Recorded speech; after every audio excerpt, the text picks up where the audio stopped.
नमस्कार दोस्तों। स्वागत है आप सभी का मेरी कहानियों में। मैं हूं शिखा और एक बार फिर से आपके लिए लेकर आई हूं एक नई कहानी और उम्मीद करती हूं कि ये कहानी भी बाकी कहानियों की तरह आपको बेहद पसंद आएगी और आप पहले की तरह अपना प्यार और सपोर्ट मेरी वीडियोस पर बनाए रखेंगे। कहानी पसंद आए तो चैनल को सब्सक्राइब करना मत भूलिएगा। तो चलिए अपनी आज की कहानी शुरू करते हैं। आज सुबह सुबह ही प्रशांत भैया का फ़ोन आया। छुटकी, उन्होंने आंसू से भीगे स्वर में कहा, राधा नहीं रही। अभी कुछ देर पहले वह हमें छोड़ गई। मेरा जी धक से रह गया। वैसे मैं जानती थी कि कभी न कभी ये दुखद समाचार भैया मुझे देने वाले हैं। जब से उन्होंने बताया था कि भाभी को फेफड़ों का कैंसर हुआ है, मेरे मन में डर बैठ गया था। मैं मन ही मन प्रार्थना कर रही थी कि भाभी को और थोड़े दिनों की मोहलत मिल जाए, पर ऐसा ना हुआ। भला 40 साल की उम्र भी कोई उम्र होती है? मैंने आह भरकर सोचा। भाभी ने अभी दुनिया में देखा ही क्या था। उनके नन्हे नन्हे बच्चों की बात सोचकर कलेजा मुंह को आने लगा। कंठ में रुलाई उमड़ने लगी। मैंने भारी मन से अपना सामान पैक किया। अलमारी के कपड़े निकालते समय मेरी नज़र सफ़ेद मलमल में लिपटी बनारसी साड़ी पर जा टिकी। उसे देखते ही मुझे बीते दिन याद आ गए। कितने चाव से भाभी ने ये साड़ी खरीदी थी। भैया को दफ्तर के काम से बनारस जाना था। चाहो तो तुम भी चलो, उन्होंने भाभी से कहा था। पटना से बनारस ज़्यादा दूर नहीं है और फिर 2 ही दिन की बात है। बच्चों को माँ देख लेंगी। भैया मैं भी चलूँगी, मैंने मचल कर कहा था। ठीक है, तू भी चल, उन्होंने हंसकर कहा था। हम तीनों खूब घूमे फिरे। फिर हम एक बनारसी साड़ी की दुकान में घुसे। बनारस आओ और बनारसी साड़ी न खरीदो, यह हो ही नहीं सकता, भैया बोले। भाभी ने काफ़ी साड़ियाँ देख डाली। फिर एक गुलाबी रंग की साड़ी पर उनकी नज़र गई तो उनकी आंखें चमक उठीं, लेकिन कीमत देखकर उन्होंने साड़ी परे सरका दी। क्यों, क्या हुआ? भैया ने पूछा। ये साड़ी तुम्हें पसंद है तो ले लो ना। नहीं, कोई हल्के दाम वाली ले लेते हैं, यह बहुत महंगी है। तुम्हें दाम के बारे में चिंता करने की ज़रूरत नहीं, कहकर उन्होंने फ़ौरन में साड़ी बंधवाई और हम दुकान से बाहर निकले। शशि के लिए भी कुछ ले लेते हैं, भाभी बोली। शशि तो अभी साड़ी पहनती नहीं, जब पहनने लगेगी तो ले लेंगे। अभी इसके लिए एक सलवार कमीज़ का कपड़ा ले लो। मेरा बहुत मन था कि भैया मेरे लिए भी एक साड़ी खरीद लेते। मेरी आंखों के सामने रंग बिरंगी साड़ियों का समा बंधा था। जैसे ही हम घर लौटे मैंने माँ से शिकायत जड़ दी। माँ को बताना बारूद के पलीते में आग लगाने जैसा था। माँ एकदम भड़क उठी। अरे, इस प्रशांत के लिए मैं क्या कहूँ, उन्होंने कड़क कर कहा। बीवी के लिए 8,000 रुपये खर्च कर दिए। अरे साथ में तेरी बिन ब्याही बहन भी तो थी, उसके लिए भी एक साड़ी खरीद देता तो तेरा क्या बिगड़ जाता? इस बेचारे का पिता जिंदा होता तो ये तेरा मुंह क्यों जोती? माँ, इसके लिए भी खरीद देता, पर यह भी 14 साल की ही तो है। इसकी साड़ी पहनने की उम्र थोड़े ही है। तो क्या हुआ, अभी नहीं तो 1 आध साल बाद ही पहन लेती। बीवी के ऊपर पैसा फूकने को हरदम तैयार। हम लोगों के खर्च का बहुत हिसाब किताब करते हो। भैया चुप लगा गए। माँ बहुत देर तक बकती झकती रहीं। भाभी ने साड़ी माँ के सामने रखते हुए कहा, माँ जी, ये साड़ी शशि के लिए रख लीजिए, यह रंग उस पर बहुत खिलेगा। माँ ने साड़ी को पैर से खिसकाते हुए कहा, रहने दे बहू, हम साड़ी के भूखे नहीं हैं। देना होता तो पहले ही खरीदवा देती। अब क्यों ये ढोंग कर रही हो? तुम्हारी साड़ी तुम्हें ही मुबारक हो। फिर वे रोने लगी। प्रशांत के बापू जीवित थे तो हमने बहुत कुछ ओढ़ा और पहना। वे मुझे रानी की तरह रखते थे। अब तो तुम्हारे आसरे हैं, जैसे रखोगी वैसे रहेंगे, जो दोगी सो खाएंगे। साड़ी उपेक्षित सी बहुत देर तक ज़मीन पे पड़ी रही। फिर भाभी ने उसे उठाकर अलमारी में रख दिया। मुझे याद है, कुछ महीने बाद भैया के सहकर्मी की शादी थी और घर भर को निमंत्रित किया गया था। वे बनारसी साड़ी पहनो ना, भैया ने भाभी से आग्रह किया। खरीदने के बाद एक बार भी तुम्हें उसे पहने नहीं देखा। भाभी साड़ी पहनकर आई तो उन पर नज़र नहीं टिकती थी। बहुत सुंदर दिख रही थी वे। भैया मंत्रमुग्ध से उन्हें एकटक देखते रहे। चलो, सब जन गाड़ी में बैठो, उन्होंने कहा।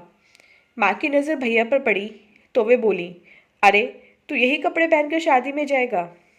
क्यों, क्या हुआ, ठीक तो है? खाक ठीक है, कमीज की बात तो फटी हुई है।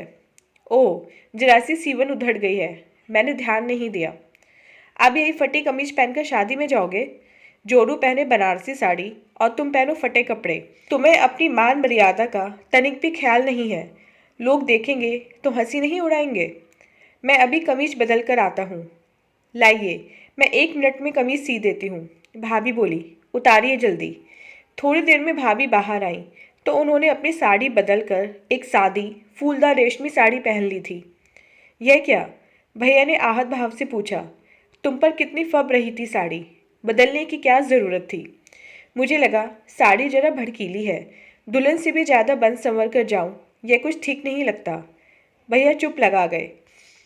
उस दिन के बाद भाभी ने वह साड़ी कभी नहीं पहनी। हर साल साड़ी को धूप दिखाकर जतन से तहकर रख देती थी। मैं जानती थी कि भाभी को माँ की बात लग गई है।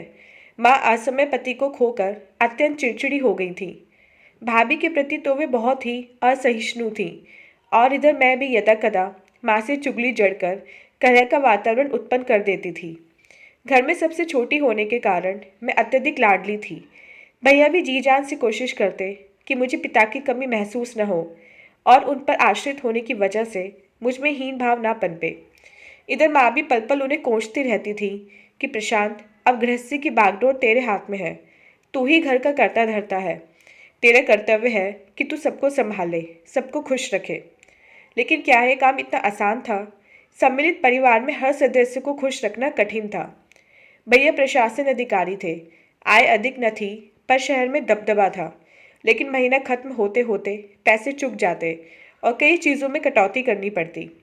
मुझे याद है, एक बार दिवाली पर भैया का हाथ बिल्कुल तंग था।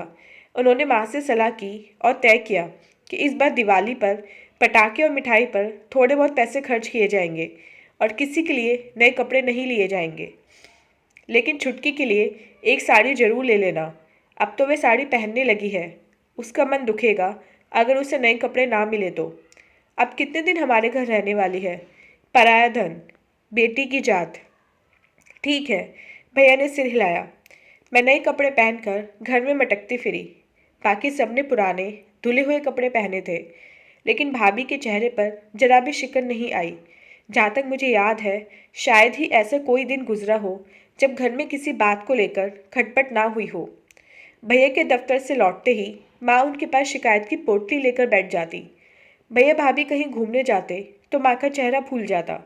फिर जैसे ही वे घर लौटते तो वे कहती, प्रशांत बेटा, घर में बिन ब्याही बहन बैठी है, पहले उसको ठिकाने लगा, फिर तुम मियाँ बीवी जो चाहे करना, चाहे अभिसार करना, चाहे रास रचाना, मैं कुछ नहीं बोलूँगी। कभी भाभी को सजते संवरते देखती तो ताने देती, अरे बहू, सारा समय श्रृंगार में लगाओगी तो इन बाल गोपालों को कौन देखेगा। कभी भाभी को बंठन कर बाहर जाते देख मुंह बिचकाती और कहती, 3 बच्चों की माँ हो गई पर अभी भी साज श्रृंगार का इतना शौक। इधर भैया भाभी को सजते संवरते देखते तो उनका चेहरा खिल उठता। शायद यही बात माँ को अखरती थी। उन्हें लगता था कि भाभी ने भैया पर कोई जादू कर दिया है, तभी वे हर वक्त उनका ही दम भरते हैं। जबकि भाभी के सौम्य स्वभाव के कारण ही भैया उन्हें इतना चाहते थे। मैंने कभी किसी बात पर उन्हें झगड़ते नहीं देखा था। कभी कभी मुझे ताज्जुब होता था कि भाभी जाने किस मिट्टी की बनी है। इतनी सहनशील थी वे कि माँ के तमाम तानों के बावजूद उनका चेहरा कभी उदास नहीं हुआ। हाँ, एक आध बार मैंने उन्हें फूट फूट कर रोते हुए देखा था। भाभी के 2 छोटे भाई थे जो भी स्कूल में पढ़ रहे थे। वे जब भी भाभी से मिलने आते तो भाभी खुशी से फूली ना समाती। वे बड़े उत्साह से उनके लिए पकवान बनाती। उस समय माँ का गुस्सा चरम पर पहुँच जाता। ओह, आज तो बड़ा जोश चढ़ा है, चलो भाइयों के बहाने आज सारे घर को अच्छा खाना मिलेगा। लेकिन रानी जी, मैं पूछूं, तुम्हारे भाई हमेशा खाली हाथ झुलाते हुए क्यों आते हैं? इनको सोचता नहीं कि बहन से मिलने जा रहे हैं तो एक आध गिफ्ट लेकर चले? बाल बच्चों वाला घर है आखिर। माँ जी, अभी पढ़ रहे हैं दोनों, इनके पास इतने पैसे ही कहाँ होते हैं कि गिफ्ट वगैरह खरीदे। अरे, इतने भी गए गुजर नहीं है कि 2-4 रुपए की मिठाई भी न खरीद सके। आखिर कंगालों के घर से है ना, ये सब तौर तरीके कहाँ से जानेंगे। भाभी को यह बात चुप गई। वे चुपचाप आंसू बहाने लगी। कुछ वर्ष बाद मेरी शादी तय हो गई। मेरे ससुराल वाले बड़े भले लोग थे। उन्होंने दहेज लेने से इनकार कर दिया। जब मैं विदा हो रही थी तो भाभी ने वह बनारसी साड़ी मेरे बक्से में रखते हुए कहा, छुटकी, ये मेरी तरफ से एक तुच्छ भेंट है। अरे, यह तो तुम्हारी बहुत ही प्रिय साड़ी है। हाँ, पर इसको पहनने का अवसर ही कहाँ मिलता है। जब भी इसे पहनूंगी तुम्हें मेरी याद आएगी। हाँ भाभी, मैंने मन ही मन कहा, इस साड़ी को देखूंगी तो तुम्हें ही याद करूंगी। तुम्हारे जैसी स्त्रियां इस संसार में कम होती हैं। इतनी सहिष्णु, इतनी उदार, कभी अपने लिए कुछ मांगा नहीं, कुछ चाहा नहीं, हमेशा दूसरों के लिए खटती रही, बिना किसी प्रकार की अपेक्षा किए। मुझे उनकी महानता का तब एहसास होता था जब वे अपने प्रति होते अन्याय को नज़रअंदाज कर जाती। मेरी ससुराल में भरा पूरा परिवार था। 2 नंदे, एक लाडला देवर, सास ससुर। हर नए ब्याहे जोड़े की तरह मैं और मेरे पति भी एक दूसरे के साथ ज़्यादा से ज़्यादा समय बिताने की कोशिश करते। शाम को जब मेरे पति दफ्तर से लौटते तो हम कहीं बाहर जाने का प्रोग्राम बनाते। जब मैं बन-ठन कर तैयार होती तो मेरी नज़र अपनी ननद पर पड़ती, जो अक्सर मेरे कमरे में ही पड़ी रहती और टकटकी बांधे मेरी ओर देखती रहती। वह मुझसे 1000 सवाल करती। कौन सी साड़ी पहन रही हो? कौन सी लिपस्टिक लगाओगी? मैचिंग चप्पल निकाल दूँ क्या? इत्यादि। बाहर की ओर बढ़ते मेरे कदम थम जाते। सुनो जी, मैं अपने पति से फुसफुसाकर कहती, सीमा को भी साथ ले चलते हैं। ये बेचारी कहीं बाहर निकल नहीं पाती और घर में बैठी बोर होती रहती है। अच्छी बात है, ये बेमन से कहते, जैसा तुम ठीक समझो। मेरी सास के कानों में यह बात पड़ती तो वे बीच में ही टोक देती, सीमा नहीं जाएगी तुम लोगों के साथ। उसे स्कूल का ढेर सारा होमवर्क करना है और उसको ले जाने का मतलब है टैक्सी करना, क्योंकि मोटरसाइकिल पर 3 सवारियां नहीं जा सकती। सीमा भुनभुनाती, मुंह फुलाती, अपनी माँ से हुज्जत करती, पर सास का फरमान कोई टाल नहीं सकता था। मैं मनी मन जानती थी कि मेरी सास जानबूझकर सीमा को हमारे साथ नहीं भेजती थी और उसे घर के किसी काम में उलझाए रखती थी। मैं मनी मन उनका आभार मानती। एक बार मेरे भैया मुझसे मिलने आए थे। माँ ने अपने सामर्थ्य भर कुछ सौगात भेजी थी। मेरी सास ने उन वस्तुओं की बहुत तारीफ की और घर भर को दिखाया। फिर उन्होंने मुझसे कहा, बहू, बहुत दिनों बाद तुम्हारे भाई तुमसे मिलने आए हैं। तुम अपने निगरानी में आज का खाना बनवाओ और उनकी पसंद की चीज़ें बनवाकर उन्हें खिलाओ। मेरा मन खुशी से नाच उठा। उनके प्रति मेरा मन आदर से झुक गया। कितना फ़र्क था मेरी माँ और मेरी सास के बर्ताव में, मैंने सोचा। मुझे याद है, जब भी मेरी भाभी का कोई रिश्तेदार उनसे मिलने आता तो मेरी माँ की भ्रुकुटी तन जाती। वे किचन में जाकर जोर जोर से बर्तन पटकती ताकि घर भर को उनकी अप्रसन्नता का भान हो जाए। मुझे याद आया कि जब मेरी शादी हुई थी तो मेरी माँ ने मुझे बुलाकर हिदायत दी थी, देख छुटकी, तेरा दूल्हा बड़ा सलोना है, तू उसके मुकाबले में कुछ भी नहीं है।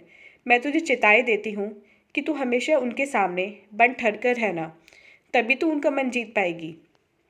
मुझसे कहे बिना नहीं रहा गया। लेकिन भाभी को तो तुम हमेशा बनने संवरने पर टोका करती थी। वह और बात है, तेरी भाभी कोई नई नवेली दुल्हन थोड़े ना है, बाल बच्चों वाली है, माँ मुझसे बोली। इसके विपरीत मेरी ससुराल में जब भी कोई त्योहार आता तो मेरी सास आग्रह करके मुझे नई साड़ी पहनाती और अपने गहनों से सजाती। वे सबसे कहती फिरती, मेरी बहू तो लाखों में एक है। इधर मेरी माँ थी जिन्होंने भाभी को तिल तिल जलाया था, उनकी भावनाओं की अवहेलना करके उनके जीवन में जहर घोल दिया था। ऐसा क्यों किया था उन्होंने? ऐसा करके न केवल उन्होंने मेरे भाई की सुख शांति भंग कर दी थी, बल्कि भाभी के व्यक्तित्व को पंगु बना दिया था। मुझे लगता है भाभी अपने प्रति बहुत ही लापरवाह हो गई थी। उनमें जीने की इच्छा ही मर गई थी। यहाँ तक कि जब कैंसर जैसी जानलेवा बीमारी ने उन्हें धर दबोचा, तब भी उन्होंने अपनी परवाह ना की, न घर में किसी को बताया कि उन्हें इतनी प्राणघातक बीमारी है। जब भैया को भनक लगी तब तक बहुत देर हो चुकी थी। जब मैं घर पहुंची तो भाभी की अर्थी उठने वाली थी। मैंने अपने बक्से से बनारसी साड़ी निकाली और भाभी को पहना दी। ये क्या कर रही है छुटकी? माँ ने कहा, थोड़ी देर में तो सब राख होने वाला है। होने दो, मैंने रुक्षता से कहा। मुझे भाभी की वह छवि याद आई जब वे वधू के रूप में घर के द्वार पर खड़ी थी। उनके माथे पर गोल बिंदी सूरज की तरह दमक रही थी। उनके होठों पर सल्लज मुस्कान थी। उनकी आंखों में 1000 सपने थे। भाभी की अर्थी उठ रही थी। माँ का रुदन सबसे ऊंचा था। वे गला फाड़ फाड़ कर विलाप कर रही थीं। भैया एकदम काठ हो गए थे। उनके दोनों बेटे रो रहे थे, पर छोटी बेटी नेहा, जो अभी 4 साल की ही थी, चारों ओर अबोध भाव से टुकुर टुकुर देख रही थी। मैंने उस बच्चे को गोद में उठा लिया और भैया से कहा, लड़के बड़े हैं, कुछ दिनों में बोर्डिंग में पढ़ने चले जाएंगे, पर ये नन्ही सी जान है जिसे कोई देखने वाला नहीं है। इसको तो मुझे दे दो, मैं इसे पाल लूँगी और जब कहोगे वापस लौटा दूँगी। अरे ये क्या कर रही है? माँ फुसफुसाई। तू क्यों इस जंजाल को मोल ले रही है? तुझे नाहक परेशानी होगी। नहीं माँ, मुझे कोई परेशानी नहीं होगी। उल्टे अगर बच्ची यहाँ रहेगी तो तुम उसे संभाल ना सकोगी। लेकिन तेरी सास की मर्जी भी तो जाननी होगी। तू अपनी भतीजी को गोद में लिए पहुँचेगी तो पता नहीं वे क्या कहेंगी। मैं अपनी सास को अच्छी तरह जानती हूँ, वे मेरे निर्णय की प्रशंसा ही करेंगी, मैंने दृढ़ शब्दों में कहा। मुझे ऐसा महसूस हुआ जैसे भाभी अंतरिक्ष से मुझे देख रही हैं और हल्के हल्के मुस्कुरा रही हैं। भाभी, मैंने मन ही मन कहा, मैं तुम्हारी थाती लिए जा रही हूँ। मुझे पक्का विश्वास है कि इसमें तुम्हारे संस्कार भरे हैं। इसे अपने हृदय से लगाकर तुम्हारी याद ताज़ा कर लिया करूँगी। तो दोस्तों, ये थी हमारी आज की कहानी। उम्मीद करते हुए कहानी आपको पसंद आई होगी। मिलते हैं अपनी नेक्स्ट वीडियो में इससे नेक्स्ट कहानी के साथ।